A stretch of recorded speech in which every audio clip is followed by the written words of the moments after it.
awesome. And Mary, congratulations. Do you have another boy on the way? Another boy. I'm a boy mama. So Crazy. I'm like ready to not be pregnant, but I have less than 2 months. My gosh. Yeah. So wait, I feel like I just found out about your pregnancy like a few weeks ago. You know, it's funny. I feel like when other people are pregnant, I feel the same way. I'm like, that flew by. And then I'm like, I've been pregnant for my whole life. And I actually interviewed a mother of 5 earlier this morning. I saw that. And it's so funny because I met her on a show, and I got to give you guys so much props. Like, you guys are literally crushing it. To be able, because I'm literally trying so hard to keep my husband alive. So like, I'm just like, touch that. Don't put that in your mouth. You can't have that. I'm like, oh my God, this is literally what motherhood is like. But Mother's Day is there, so I want to make sure that happy Mother's Day. I'm so excited for you. Thank you. It's something I personally know I won't be able to do. And so I am so excited. If you ever need, the black auntie and to come through, Yes. I got you. I am. Oh my God, Zeke would love you.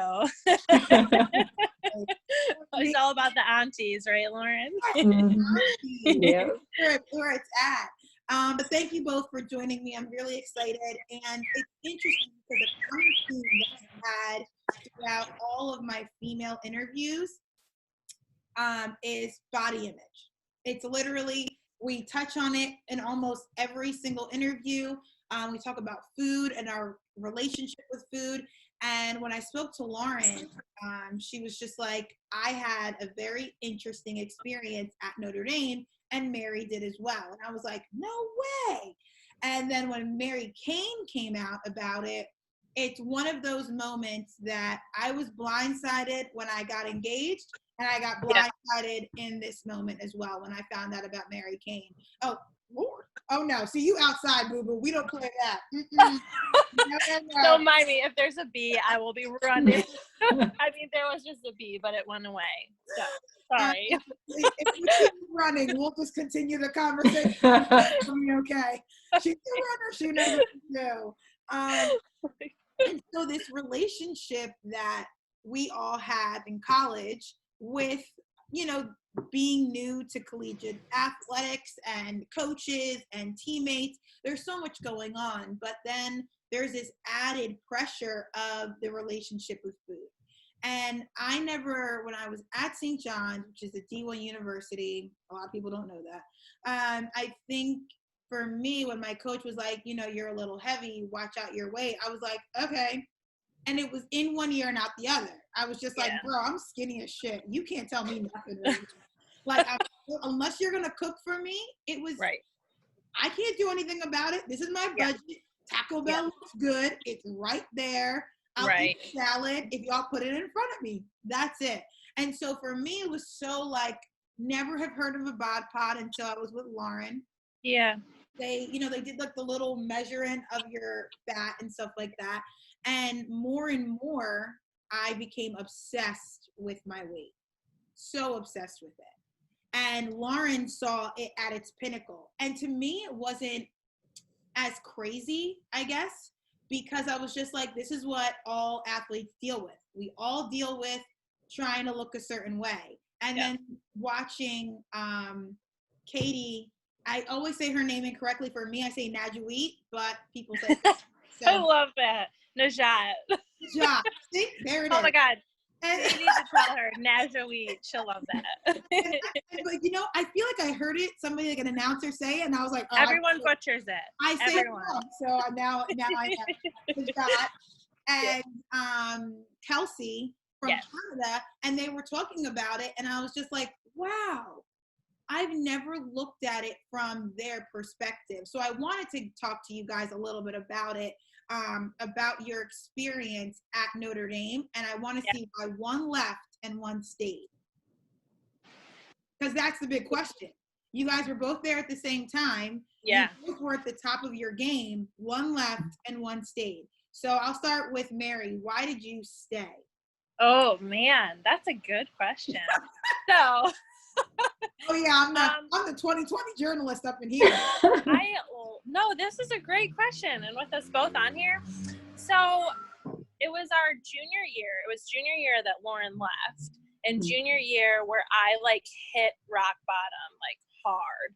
Like I was running through. I was having like the worst mental battle with pole vaulting and with just wanting to continue. I was like, why am I doing this? I'm miserable every day. Like there was nothing fun about it. I loved it, my teammates, but there was nothing fun about going to the track. Like I dreaded it. And I started seeing a sports psychologist at Notre Dame that year, I'm pretty sure. He really helped me kind of sort through everything. And I remember one day when I was home over, I think Christmas break, my junior year, my parents and we talked about it, and I was like, I'm going to quit.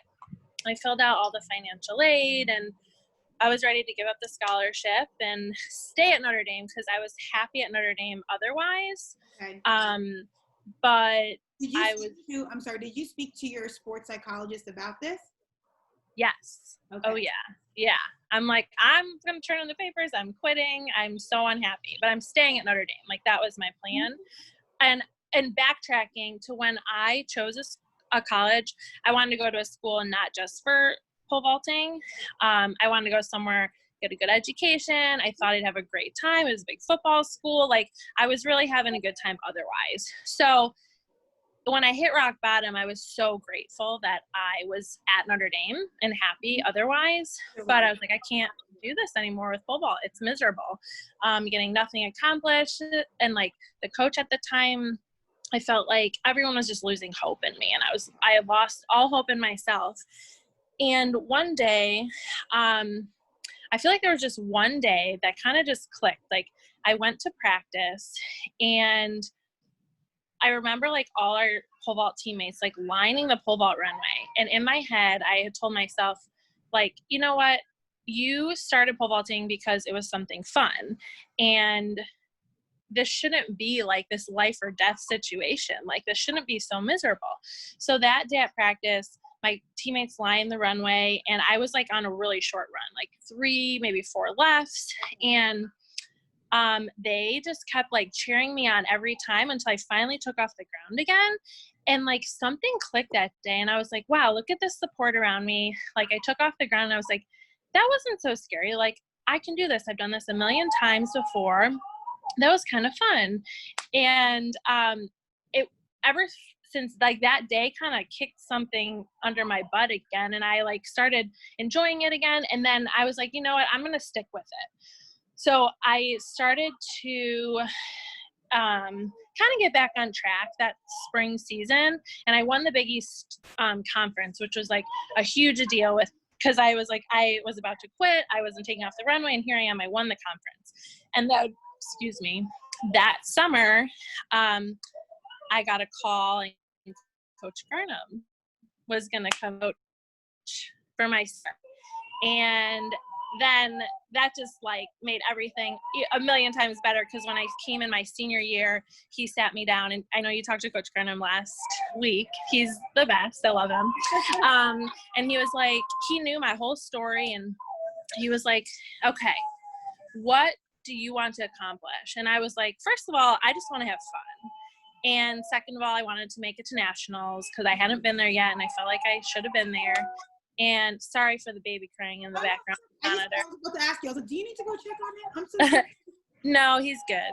He should be fine for like an hour and a half. So I'll just turn it down. Usually when you cry, it's kind of like, when I was a kid, I would cry myself to sleep, and I was like, I'm going to stay this mad. I'm staying this mad. And I was like, you know what? I'm kind of tired. I'm going to give up. I'm good. So anyway, so I just happened to like stick it out long enough to get to senior year, and then Coach Garnham, everything was kind of just a reset. And my senior year was so much fun, and that was the most important thing to me, to just have fun, like on and off the track. Coach Garnham believed in me, and that was huge, having a coach that hadn't lost hope in me. It was just a fresh start. And then I had a successful senior year. So, yeah, I think it was just honestly a little bit probably luck of the draw. Like I was just like, you know what, I'm going to stick it out. Yeah. And that was right around the time when Lauren left. Yeah. So. Well, I'm glad. I mean, I definitely am glad that you're open and honest about, yes, I hit rock bottom and I had to see my sports psychologist. I turned in, you go through this, like you go through all of these things. You're just like, I'm done. I've had enough. And then there's just that one moment where it's just like a little layup. It's just like, here you go. This is not what you're like. I'm gonna get you back on track. And I think it's honestly like, it's like you're saying like you were on the track, but you were right there. People were cheering you on, and you just got off the ground. That's all it was. You just needed to get off the ground. And I feel like that's so powerful because, again, there are people that were cheering you on and supporting you, they'll believe in you to say you can. All you got to do is just get off the ground. And you did. And you saw it, you're just like, it's not that hard. And that's what I have to remind myself with Lauren all the time. I'm like, I'm not curing cancer. I am not, solving the world's earth crisis. I am jumping over a pole backwards. Totally. When we, all three of us do, we jump over a pole, right? I think that's a big thing. Like, we have to, it's so easy to get caught up in it because we're so passionate about it, right? And like there's so many emotions, so when things go bad, like it just ruins every part of your life, you feel like. But I think the thing is to take a step back and have perspective and simplify everything, You're jumping over a pole and it should be fun. And that's what we had in high school. That's what we all had in high school. I read a little bit, Mary, you did like long jump and all this kind of stuff. And I'm like, we all were athletes. We all enjoyed it, or else we never would have went to college for it. You know what I mean? So there was a love and there was a relationship, a positive relationship. And somewhere along the line, an outside factor came in and turned it negative. And so that brings me to Lauren. Why, I knew we talked about it a little bit last week, but what was the ultimate decision of why you left? I think there was a lot of factors that played into that. Obviously, when I discussed the body image stuff, right, and constantly being monitored that way, similar to Mary, I felt like there was a loss in support and belief from the people who are supposed to be looking out for you and helping develop you, right? I just did not enjoy myself. There were times when I was out there and I would compete and miss the bar, and I would be told, you missed that bar on purpose to make me look bad. And I'm like, hearing stuff like that is very like, just keeps pushing you lower and lower and lower. And I was to the point where I was crying every day, didn't want to go. And I remember right before I left, we went to the Big East. And I think I took like third or something. And they were like, yeah, you broke through. Your performance is so much better. It was still lower than I jumped in high school, but it still wasn't fun and it still wasn't worthwhile for me. So even though they're like, yeah, you're improving, I was just like, at that point, I was so done. I made my decision and I left.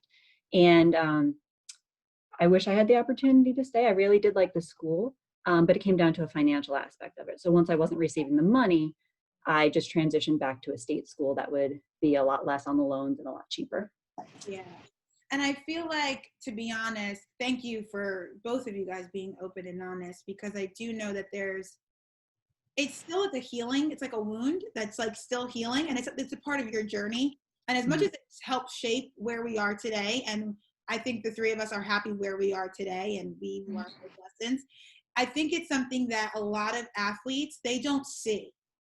So the reason, I'm putting out this show, obviously, I love doing this. I love interviewing people, but it's also, I named it To Speak My Truth as like it's an office joke, but it's also that so that people can feel like this is what it really was like. And this is my journey. You guys went to the same university, had the same coach, but you ultimately took two different roads. Do you know what I mean? And so for me, I need athletes out there to understand that, yes, your freshman year, most of the time it's scary and you want to transfer. You want to go back home to that comfort zone. So, you know what I mean? But you have to push through, and not everyone. So go, sorry. Yeah, there's a difference between being unsure of your surroundings and trying to adjust to a new situation and just being constantly defeated. Yes. And I And think there's a difference. I want women, especially, because again, I'm not a man, so I don't know what that's like. But personally, I can say that I have had a coach similar to you guys that I felt just never was proud of me, never gave me like just a pat on the back. I just felt like I never was good enough. I never was able to get over that hump. And even at the Olympics, just wasn't doing anything right. And so I can't imagine in college, my coach loved me, always gave me the pat on the back. But if it was like your situation, I think I would have quit too. I'd have been like, forget it, like I'm done. And you don't, and I think that's what happens. You lose love of the sport. And I hate that one person can have that control that much in your head. And I hate that. I think that's horrible. And I think you can make or break an entire person's career. That's too much power to give to one person. And so I like that we have both of you because you both are where you want to be. You both are happy. One's getting their PhD. One's a second mama to be. Like, there's so much more to a journey than just this one thing. And so I feel like if there was any advice, what would that look like from both of you? And I'll start with Lauren now. What advice would you give to a collegiate athlete who doesn't feel like they are where they want to be? They're not their best versions of themselves where they currently are. I would say just to be open with communication. There's always going to be somebody somewhere, whether it's your coach, whether it's your friends, whether it's someone outside, that's going to be able to support you and guide you and help you build that confidence that you might have lost or help you navigate whatever situation and circumstances that you're faced with. So don't be afraid to talk to people, because the more people you talk to, the more likely is you'll find somebody who's either been through that situation or has the capacity to help you through it. So I would definitely say don't keep it to yourself. Talk to as many people as you can about it and find that support that you need. Got you. And Mary? So completely agree with Lauren for one. Just to remind yourself you're not alone in the struggles, right? Yeah. But also, so actually when I started my first year as a professional, my coach Danny, he had known what had happened in college, and he was like, you need to do this for you. You need to just do it for yourself. And I think so many times, like we all just talked about, we're trying to please our coach and our family and all these other people and like just check all these boxes, and we lose sight of like what we really want and what makes us happy. And so I think just really doing what you truly want to do, what makes you happy, doing it for yourselves. Yeah, that's great. And I love the message, and I think it's one that needs to be said a little bit more. I think what happens is, and I've touched on this a little bit with all the interviews, is that there's a facade in social media that everything is always great, everybody's always happy, everyone loves everything, being a pro is great, and it's a facade, and nobody ever wants to post the struggle. And I understand you're not going to dwell on the bad times, but I think what makes us professionals and what makes us successful is knowing that we can hit rock bottom, that not every day is going to be amazing, but there's a decision that can be made. Are we going to focus on that negative, or are we going to turn that negative into a positive? And whatever light you got to see, you have to see it. So is there one, I think we've all been injured. I think that's a common denominator. Yeah. Typically, yeah. And I think that's a big thing for athletes. It's like, what happens when you get injured or you are in a low period? How did you guys, I guess, in a sense, in those darker times, what helped you find a positive? What helped you find a light, in a sense? Either one of you can start. Sorry, I should be I'm good at this. All right, Mary. Mary can go first. Sorry. Yeah, okay. Sorry, my eyes like watering. I know I'm supposed to touch my face and everything. You're fine. So, well, I was pretty lucky throughout my career. I didn't have any major injuries, except 6 weeks before the 2016 Olympic trials. I was running down the runway in practice, and I felt like something hit my calf, and I like looked behind me, and then all of a sudden I like collapsed, like I couldn't walk. I strained my calf, so I couldn't walk or pole vault for 4 weeks leading into the trials, like 6 weeks out. And so at that point, of course it went through my head, oh my gosh, like all this work, 4 years, 8 years as a professional, like 16 years of pole vaulting, like out the window, like right now. And that was a very negative thought, like, oh my God, I'm not making this team. Everything was a waste, you know? And then over those next several weeks, of course, I got my head in gear, and I was like, I have Olympic trials, and they, you know, who knows what's going to happen, but, I mean, that like turned me positive, because I was like, this has not been a waste, and you're not giving up on this. And so my coach and I, we did everything possible to rehab, and I was on that runway at the trials, and I wasn't 100%, but I was like 85%, which the day of the injury, I would have never guessed I would have been there. And so I think just once again, like reminding yourself that you're doing this for you, like why you did this, like what your goal is. So I'm like, I have pregnancy brain, so I like have these thoughts, and then I can't. You're doing great, Bill, I swear. And I was like, I like lose my train of thought a lot. And so I had to remind myself, okay, I'm doing this for me, and it doesn't mean I can't be on that Olympic team still. And so I gave it everything I had, and I think just taking it literally one day, and sometimes like 1 hour at a time during those injuries. It's like monotonous, the stuff you have to do to rehab, you know, but you know, you just need to take it one step at a time. Yeah. I think we put so much pressure on ourselves, and that's like again, it's like we have so many distractions from outside people, because when I pulled my hamstring 2016 indoor worlds, I put massive amounts of pressure on myself. I was like, my agent's here. The first time I'm ever going to meet him. Adidas is here. Like Nike's here. This is my moment. Like, this is my shot. This is world. I'm ready to go. I am going to chew up my competition. I don't care who. Like, I put all of this pressure. And when I pulled my hamstring, I was just like, oh my God. Like, I had never been injured before. I was like, I'm done. I was like, this is like, there's nothing else. And so when I spoke to my former strength and conditioning coach, he just put it in perspective. He was just like, okay, like, this is it. You're injured. Go to the after party, hobble around, enjoy as much as possible, and then right after it, because I was like, the Olympics are done. And in that moment, it was like I needed to cry in that moment, but then I needed to regain and be like, the focus is still the Olympics. Like, all is not lost. This is only the indoor season. I can get better. And monotonous, because you hate rehab. I freaking hated rehab. I'm tired of moving my stupid toe up and down, doing an alphabet. I don't have time for this crap.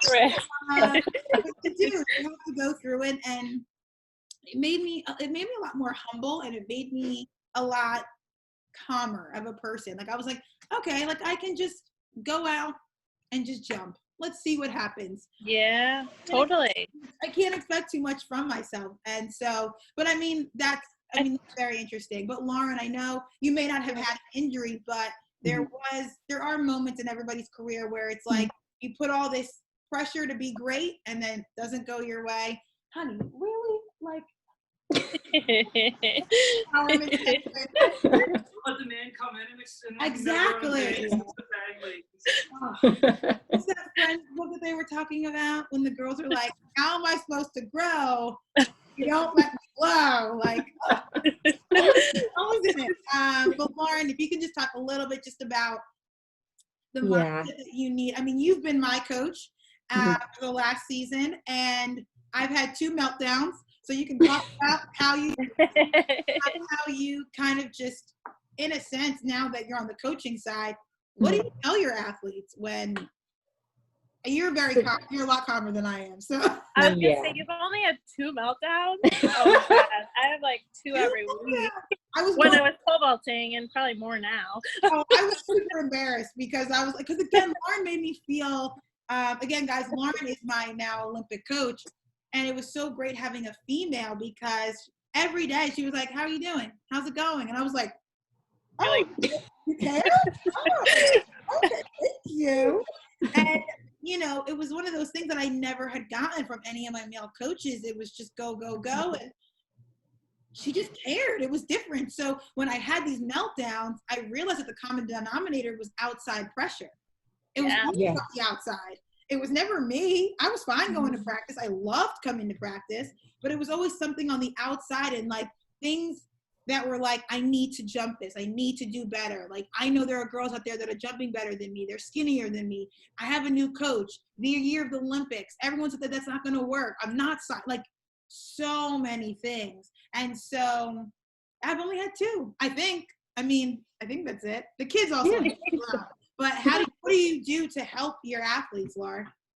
The first thing I always bring to everyone's attention is that I really believe after years of coaching, the athletes are way harder on themselves than you as a coach are on them. Like a lot of those pressures they feel are generated within themselves. And it might be due to some external factors, right? It might be that the financial situation, or they just broke up with somebody, or, you know, any type of, they have a stressful test next week, their workload is getting to be too much.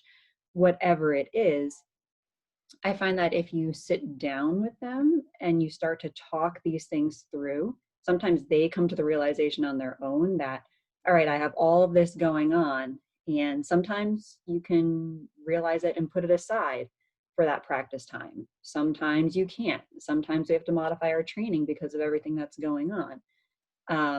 But then to get back to say that, Laura, I think that's, I got to say, I don't think every coach has that. I will say that. I don't think a lot of coaches sit down with their athletes, or modify due to what their mental is. And I think that's what you have to. Such a great coach. Yeah. But most people don't, because that's never I've been having, you know, I'll have something, you know, something in that completely not track related. And, you know, Rich's big thing was, I don't give a shit, keep going. Like, that has nothing to do about here. And that's difficult. Because now you're not just training for the event, you're also trying to outfight yourself. Yes. Yeah. And that's an increase for injury and all that kind of stuff. So that's, I mean, those are 2 things that make Lauren a phenomenal coach. Where is my mindset? Oh yeah. So but you understand too, as part of your program, there's so many different ways that you can accomplish the same thing. And like you were saying, if you were to go in and you were to execute, sorry, something popped up on the screen. Execute something the way that it was programmed in, but you're a little more fatigued from the workout than you anticipated being, or if you're this mental thing, or you didn't sleep well last night, well, there's a good chance you're going to injure yourself, or you're not going to realize the most benefits out of that. So swapping days or finding some other method to work on whatever it is the goal was of that practice is actually going to benefit you more in the long term, in my opinion. So that's why I always engage and ask, you know, how everything's going, and if we need to make any adjustments. I tend to do that a lot. Yeah. I'm sorry, I thought you said something right. But no, I mean, I think it's very, very interesting, your philosophy behind it, because I've never gotten that. And I do know as college coaches, you do have so many kids. So it's a lot of different kids, you know, everything is going on. But I think the most important is that if your athletes are mentally healthy and they have a good support staff and they know that, I think you'll get the most out of the athlete. And so, I mean, I speak to Rich Fisher is my former coach, and he graduated from LSU, and he's a strength and conditioning coach, and now he's at Purdue. Okay. Oh. This is how I know Coach Garnham. Got it. And so it's very interesting to talk to Rich, because he's just like, he's taking all these courses, trying to find, you know, these little coaching techniques and different things. Yeah. And it's all so, numbers. It's just numbers. It's like, it's a program. This is why my athletes are doing well. And I'm like, the one thing that I feel like that Rich, I think, still needs to learn is that you have to understand your athlete. You have to meet them where they are. And you can have all these different numbers that you want, but if your athlete is mentally checked out, or they're having a relationship with food differently, or having a problem with their professor, it affects us. It affects the athlete. And so I think it's great to have all this knowledge, but you ain't gonna get shit out of your athlete if they're not all together there. So Totally. I think that's a really big issue that I think needs to be brought up, but I think it needs to be in the same place. And seeing somebody like Mary Kane go through this is, to me, it was shocking. I don't know if you guys were shocked, but I was shocked. Yeah, I mean, I give her a lot of credit for coming out and speaking about it, because I think that's the hardest thing. Oh, it is. I mean, a lot of people in the professional world, I think, could maybe have picked up on parts of that going on just through conversation about that group, but I give her a lot of credit. That's tough. And she was someone like everyone knows her name. She had so much success. So you think even more so, like, her world is perfect. Yes. And then for her to come out and bring it all to light, I mean, that's an inspiration. It's that for all women, you know, like, True. we all battle different things, and like you said about like social media, like, things aren't always what they seem. Yes.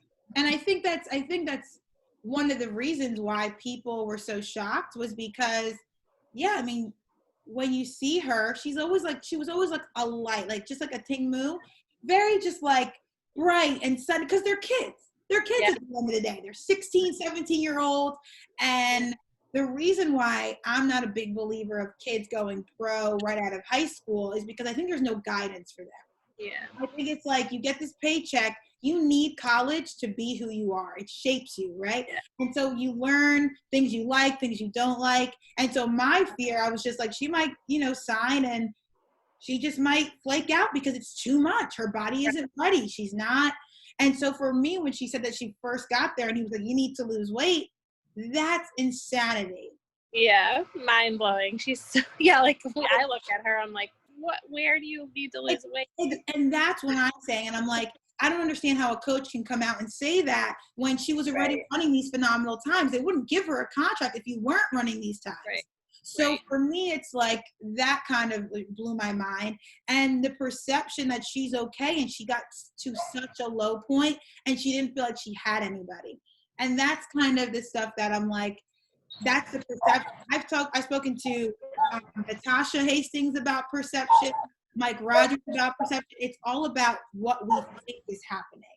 And I want people to understand, and people say that kind of like, oh, you're really honest about your trials and tribulations. I'm like, well, I'm not afraid to be exactly who I am. And I think it shows, I don't really give a shit about courage, but I want to be able to be like, yes, I have shitty days and I have great days. It's part of life.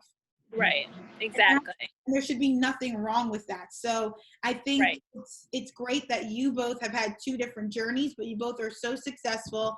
And Mary, you retired, and Lauren, you're about to get your PhD. And I think it shows that you should enjoy your college career, whatever it leads to, and that post-athletics is always going to be something that can also bring you joy. It doesn't stop at the track. Totally. I think that's also something I talked to a friend recently who is like nearing the end of her career and kind of debating what to do with the Olympics and everything coming, or now postponed another year. And I think when I was pole vaulting, it was hard. I knew that I wanted to be a mom, and I wanted this whole life that I currently am making for myself. I wanted it in the future, but it was hard for me and scary for me to see beyond pole vaulting. Yes. And it was like my whole world. And I was like, what am I going to do? Like, I was, there was just so much unknown. Am I going to be happy? And it's funny now looking back. So I've been retired for, I'm forgetting now. This is my 3rd year. And I'm like happier than ever. And yeah, I miss a lot of parts of my pole vaulting journey and that world, but like I would have never envisioned me being as happy as I am now. And so there is like this whole life outside of track and field too. So like when you are having a terrible day or like your career is maybe winding down and you're thinking about the next step, it's really scary, but things like in a few years down the road, you're going to look back and laugh because you're going to probably be so happy at where you are currently. Oh, I'm so glad you're happy. That's so amazing. And it's one of the big things. Yes, I think what happens is, for me, in my vision, is most people think that ending track is just ending a chapter, but I think the book is closed. I think that part of your life, that book is closed. But there's nothing wrong with writing another book. And I think that's what people need to realize. It's that book is closed. Now it's time for the sequel. It's Toy Story 1, Toy Story 2, Toy Story 3. Like, keep recreating things and keep writing a new movie or a new book. There's nothing wrong with that. And I'm very excited about my life after track. And obviously because it's coming closer to that moment and to that point. But Lauren, how's post high jump career been for you? I think initially it was a tough transition because of how everything ended. Of course. But the fact that I was able to be in a position to fall back in love with the sport and incorporate that into part of what I do, I think everything has shaped me to be where I am and who I am today. And unless I went through those experiences, I wouldn't have the same approach to everything, right? So I think something that's really important that you two kind of touched on, you kind of did more sequentially, but even now, and even when you're involved in the sport, is you have so much more to your life than just clearing a bar. And a lot of times coming back to that and saying, okay, what else do I do that provides meaning to my life? Who am I? Can also help you relieve some of that pressure that you put on yourself because you have so many different things going on. So just to relate it back to all the pressure that we're putting on ourselves with our sports and everything, that's going to follow you throughout your life. So when you do start a new chapter, it's going to be an extension of what you've been building. You know? Yeah, it's absolutely 2,000,000% true. My husband bought me a book, and it's these two authors, one that he knows, and it's a book.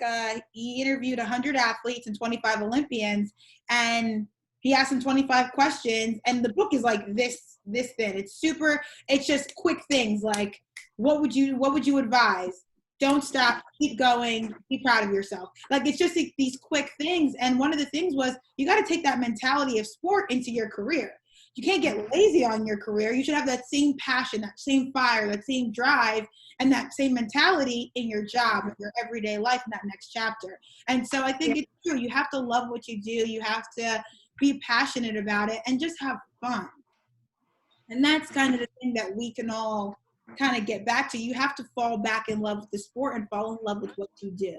And I really, really appreciate you ladies being so open and honest and speaking your truth and doing what you guys do and being a great example of what falling in love with the sport is and what's so great about track and field. So I thank you so much. If you guys have a second, Ken, do you want to do Ken's quote? Oh.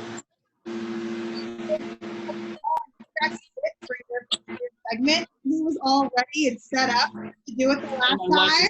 I ignored him, and I was like, "Fuck." He's like, "Did you run out of time?" I was like, "No, why?" He was like, and I was like, "Sorry, my bad." Sorry. So Ken is my husband. He always asks a random question at the end. So, Ken, what is your random question? Winter, spring, summer, or fall? Favorites and why? Ooh. Mary, you want to go first? Sure. Oh, this is tough because I've always been a summer girl, but as I'm getting older, fall kind of encompasses everything, especially living in Northern Virginia.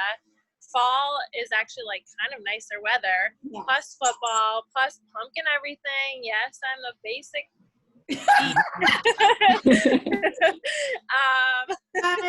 Yeah. So fall now is my favorite. I love fall too. Yeah. All right, Lauren, what's yours?